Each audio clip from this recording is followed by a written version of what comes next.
Om Sai Ram, Shri Sai Satcharitra Chapter 24. Baba's Wit and Humour, Chana Leela, Hemadpant, Sudama, Chinchanikar versus Maushibai.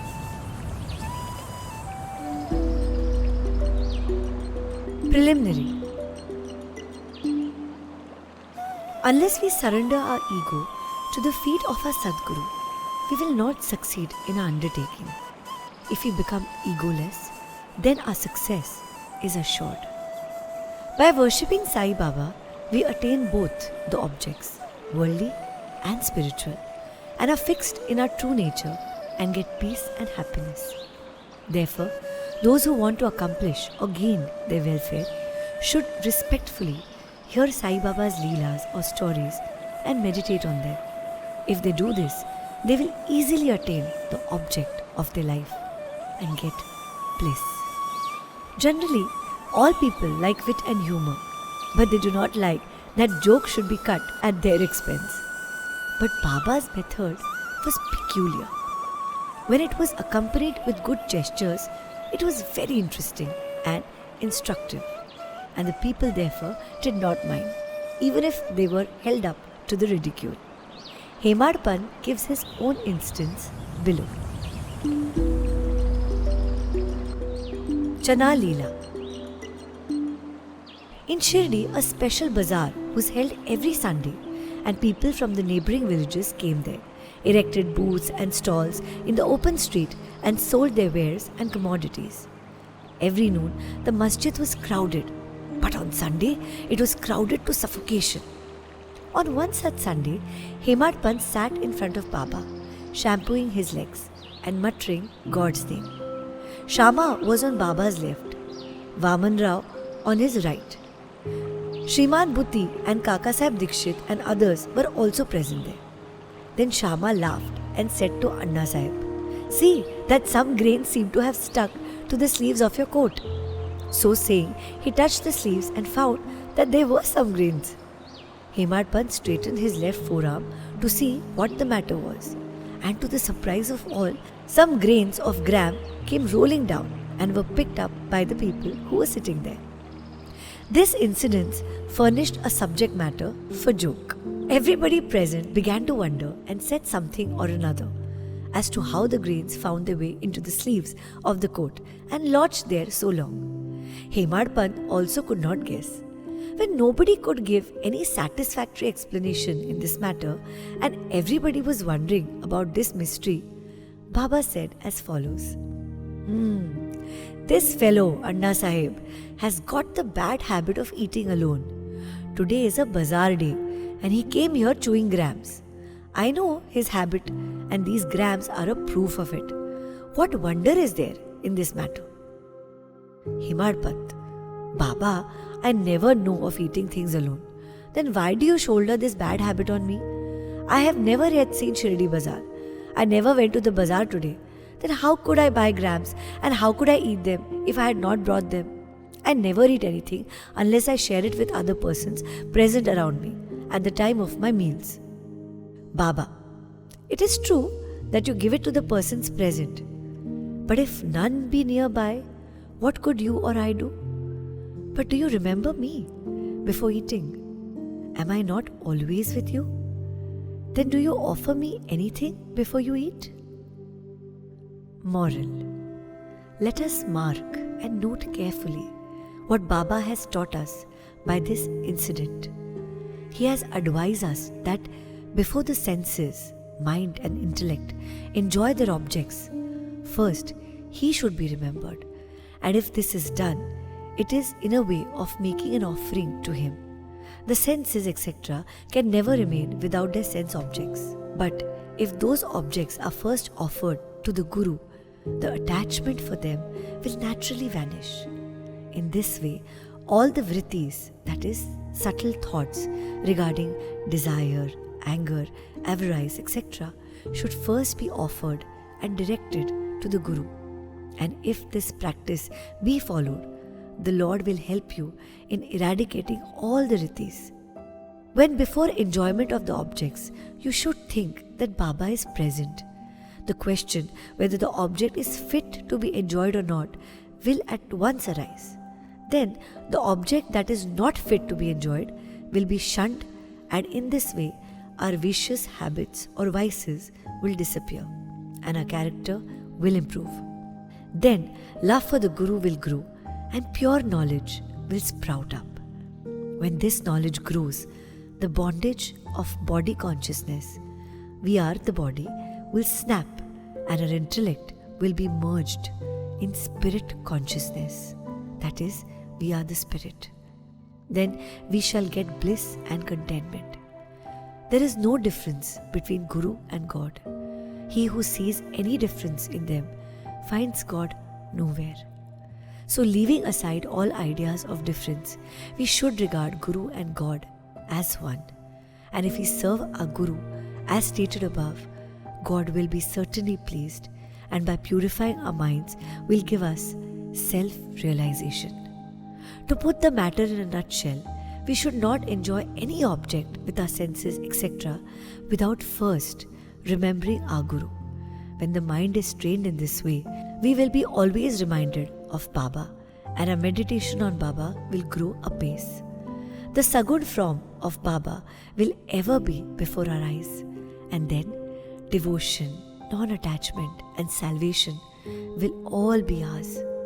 When Baba's form is thus fixed before our mental vision, we forget hunger, thirst and this sansar, that's the world, and the consciousness of the worldly pleasures will disappear, and our mind shall attain peace and happiness. Sudama's story. When the above story was being narrated, Hemadpant was reminded of a similar story of Sudama, which illustrates the same principle, and therefore it is given here.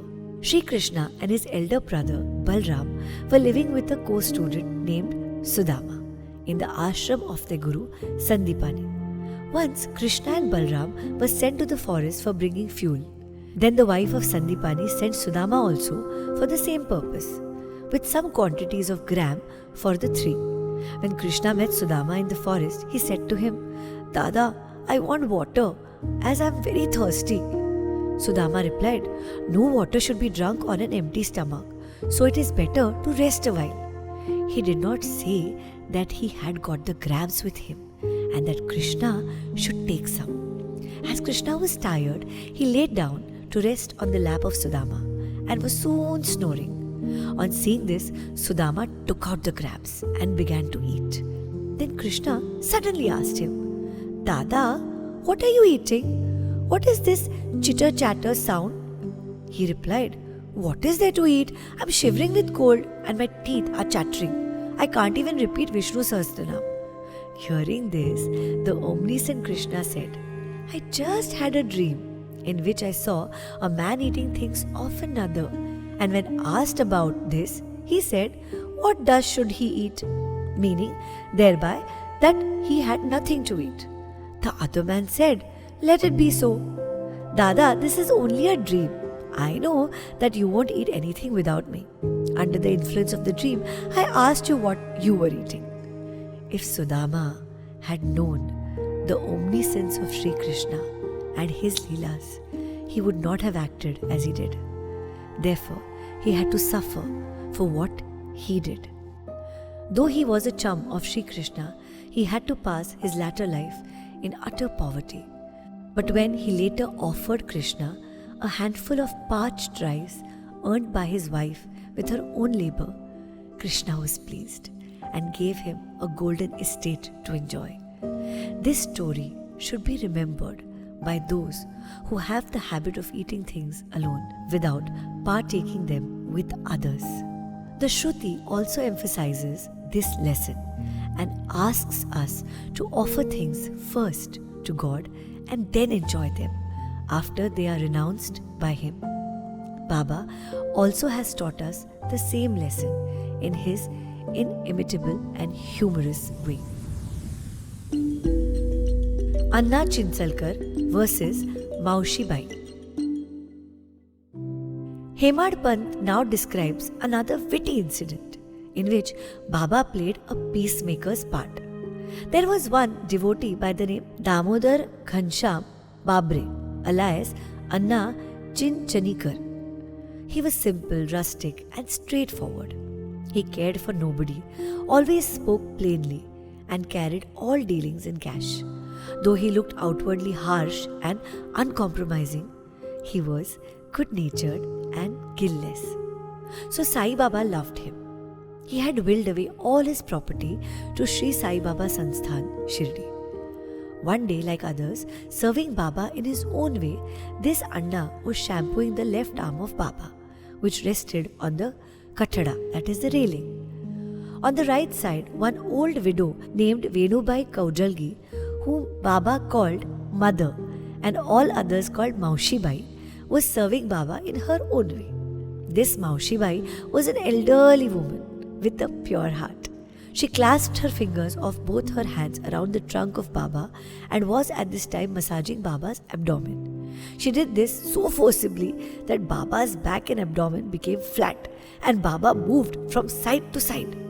Anna on the other side was steady, but Maushibai's face moved up and down with her strokes. Once it so happened that her face came very close to Anna's. Being of a witty disposition, she remarked, "Oh, this Anna is a lewd fellow. He wants to kiss me. Even being so old with grey hair, he feels no shame in kissing me." These words enraged Anna and he pulled up his sleeves and said, "You say that I am an old bad fellow? Am I quite a fool? It is you who has picked up a quarrel with me." All the persons present there were enjoying this encounter between them. Baba, who loved both of them equally and wanted to pacify them, managed the affair very skillfully. Lovingly he said, "Oh Anna, why are you unnecessarily raising this hue and cry? I do not understand what harm or impropriety is there when the mother is kissed." Hearing these words of Baba, both of them were satisfied, and all the persons laughed merrily and enjoyed Baba's wit to their heart's content. Baba's characteristics. His dependency on bhaks. Baba allowed his devotees to serve him in their own way and did not like any other persons interfering in this. To quote an instance, the same Maushibai on one occasion was kneading Baba's abdomen. Seeing the force used by her, all the other devotees felt nervous and anxious. They said, "Oh Mother, be considerate and moderate, otherwise you will break Baba's arteries and nerves." At this, Baba got up at once from his seat and dashed his satka on the ground.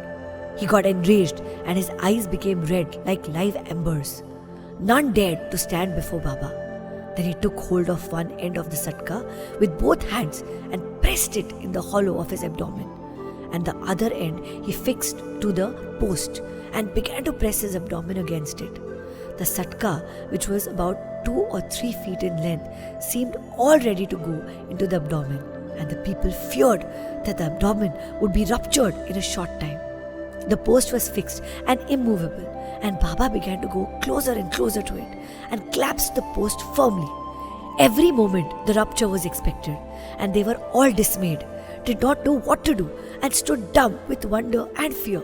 The other devotees wanted only to give a hint to the Maushibai to be moderate in her service and not cause any trouble or pain to Baba.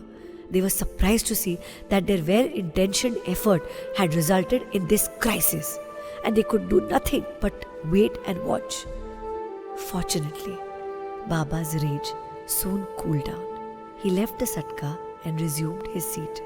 From this time onwards, the devotees took the lesson that they should not meddle with anybody but allow him to serve Baba as he chooses, as Baba was capable to gauge the merits and the worth of the service rendered onto him. Bow to Shri Sai. Peace to all. Om Sai Ram.